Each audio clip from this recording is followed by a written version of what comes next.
Well, howdy there, Internet people. It's Belle again. So today, we're going to talk about Vance walking back Trump's promises further.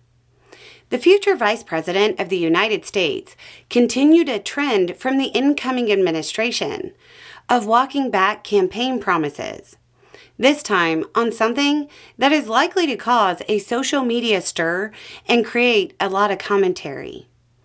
Throughout the campaign, Trump promised to pardon those involved in January 6th on his first day in office. It was a position that even some Republican allies took issue with, but it was something that energized his base. After winning the election, Trump's rhetoric started to slowly shift. Many would be pardoned. Vance was the one who seemed to break the news to those who believed Trump's promises. While on Fox News, he said, quote, "If you protested peacefully on January 6th and you had Merrick Garland's Department of Justice treat you like a gang member, you should be pardoned. If you committed violence on that day, obviously you shouldn't be pardoned." He went on to say that there's a gray area between those two categories, but it's kind of ill-defined. When you think about the absolute power the presidency has when it comes to pardons, this is a pretty tempered position. If you aren't aware, Trump has full authority over pardon power, and it is basically unquestionable. So, him choosing not to exercise it to its fullest is something that many are going to see as reasonable.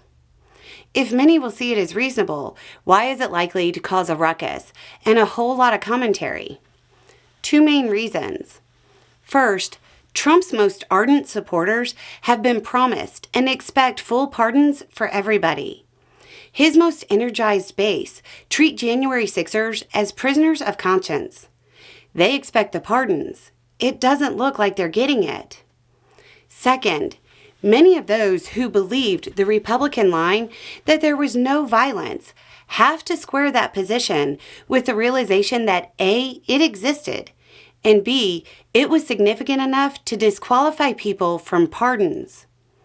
The Democratic Party is going to have a field day with sound bites of Republicans calling it an unauthorized tourist visit, or otherwise downplaying it. It's going to be a mess.